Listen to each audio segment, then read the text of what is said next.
November 10th, 2024. Kotli area, Daska, Pakistan, around 5:15 p.m. At the last turn of a narrow alley, a young boy was playing. Nearby flowed a foul-smelling old drain. The stench was common, but that day, there was something unusual about it. It felt heavier, sharper, like decaying human flesh. When the boy peeked in, he saw a white bag caught on the drain's edge. It was slightly open, and a finger, badly burned, was sticking out. It was blackened beyond recognition. The boy screamed and ran. Locals rushed over. Some called the police. Others contacted emergency services. When the police arrived and assessed the scene, they immediately summoned a rescue unit. The area was sealed off and the team began retrieving the bag's contents, one by one. The bag was heavy, filled with a repugnant stench. When the first one was opened, a human shoulder appeared, along with a hand, its fingers burnt beyond recognition. The second bag revealed the abdomen, thighs, chunks of flesh, and a blood-soaked piece of cloth resembling a salwar. But when the third bag was opened, everyone went silent. It contained a burned face. The eyes were shut, the hair tangled, the nose and lips obliterated. In total, 25 body parts were recovered. But wait, this wasn't a story of love, lust, an extramarital affair, a love triangle, or fraud. It was none of those. And that's exactly what makes this case uniquely tragic. Yes, I'm talking about the Zara Qadeer murder case.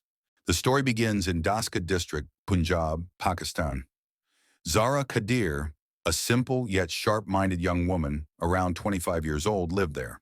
A marriage proposal came for her from Qadeer Ahmed, a boy from the same area. The family approved. He had a decent income, no bad habits, and most importantly, he worked for a private company in Saudi Arabia. Zara and Qadeer were also maternal cousins. Many believe close blood relations build stronger trust. That belief finalized the match. In early 2019, their nikah took place in a local banquet hall in Daska. Zara stayed with her in-laws post-marriage. Everything seemed fine at first, but 2 to 3 months later, Qadeer had to return to Saudi for work. That's when Zara's new chapter began. Qadeer's company offered a work permit extension, allowing him to bring a dependent family member. Meanwhile, Zara's life with her in-laws was becoming distressing. Her mother-in-law's taunts and sister-in-law's interference grew more frequent. Hearing this over calls, Qadeer decided to bring Zara to Saudi. He applied for her visa, and after a few months, she joined him there. In a small apartment in a residential colony, Zara found a fresh start: freedom, responsibilities, and peace with her husband. Time passed. In March 2022, Zara gave birth to a son, Mohammed Safi. Qadeer was overjoyed. Life felt complete. But in June 2024, Zara decided to return to Pakistan. She told Qadeer it was just to meet her parents and she'd return soon. But deep down, she wanted her son to see his roots. Back in Pakistan, Zara felt inwardly joyful. She hoped her in-laws' behavior might have changed, but that hope was short-lived. The home's atmosphere was cold. No warm welcome. No efforts to talk. Her mother-in-law, Sugrana Bibi, taunted, "Oh, now you think you're too big for us? We don't need your money." Her sister-in-law, Yashmani, looked at her with disdain, criticizing her over chores or even for holding her own child. Zara tolerated it for a while, but things kept escalating. Sugrana Bibi frequently called Qadeer, "Your wife doesn't listen to us. She talks back. We've lost all respect in our own home." Qadeer initially ignored these calls, but as the complaints increased, so did the emotional distance between husband and wife. Arguments followed. Sometimes Zara cried on calls. Sometimes Qadeer hung up. The rift deepened. November 9th, 2024. Around 10:30 p.m., Zara put her son to bed and closed her room door. She was never seen alive again. That night, no one mentioned her absence. Neither neighbors nor her husband in Saudi were informed. The next morning, when neighbors casually asked, "Where is your daughter-in-law?" Sugrana Bibi replied, "She left for her parents' house in anger. I don't know anything else." No one suspected much. Later that evening, around 5:15 p.m., the dismembered remains were discovered in the drain. But who was she? To identify the victim, the remains were sent to the lab. Meanwhile, the police began their investigation. Zara's father, Shabir Ahmad, tried calling her. Her phone was off. When he contacted Qadeer in Saudi, Qadeer said, "I haven't spoken to her in 2 days. Ask my mom." Shabir called the in-laws. Sugrana Bibi responded, "She left the house with her jewelry and valuables. We don't know where she went." Suspicious, Shabir visited her in-laws in person on November 12th.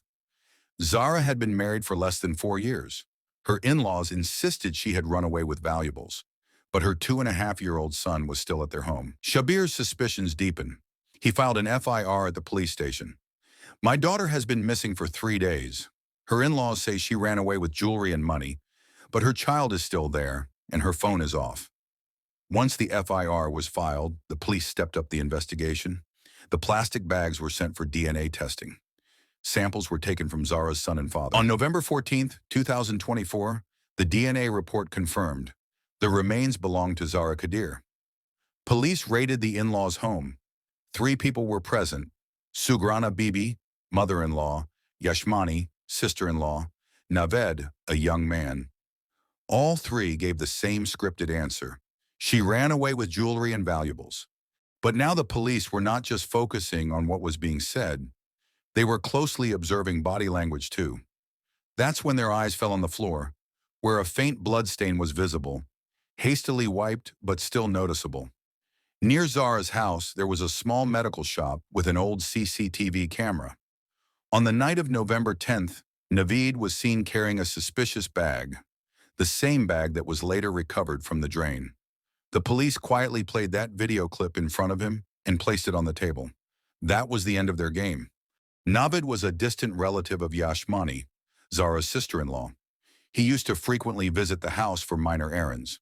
Since Zara had returned from Saudi Arabia, the atmosphere at her in-laws had completely changed. Even before, her in-laws didn't like her, but now it had turned into open hostility. While living in Saudi, Zara had slowly begun to assert herself and had taken control, or rather, claimed her rightful place, in her marriage with Qadeer Ahmed. Every major decision was now being made under her influence. However, her mother-in-law and sister-in-law still considered themselves the true rulers of the household, and the real game was about money. Earlier, the money Qadeer sent from abroad would go into his mother's account, but now it was being directly deposited into Zara's account. That was the turning point. A quiet, burning hatred had been simmering, and it eventually turned into a raging fire. Once they realized that as long as Zara was alive, they wouldn't have access to that money, their decision was made. She had to be removed. But they couldn't do it alone. They needed someone who could help. Someone who frequented their home and wouldn't raise suspicion. That's when Navid came into the picture. A quiet boy, easily overlooked, but now their deadliest weapon. All 3, the mother-in-law, sister-in-law, and Navid, plotted together calmly and calculatedly. On the night of November 9th, 2024, around 10:30 p.m., Zara had put her son to sleep and finished her prayers. That's when Navid entered. The sister-in-law opened the door, and the mother-in-law was already waiting. Zara was called into the room under the pretext of a conversation. Within seconds, Navid grabbed a pillow and pressed it hard against her face. Poor Zara struggled and thrashed, but the mother-in-law and sister-in-law held down her arms and legs. In about 3 minutes, it was all over.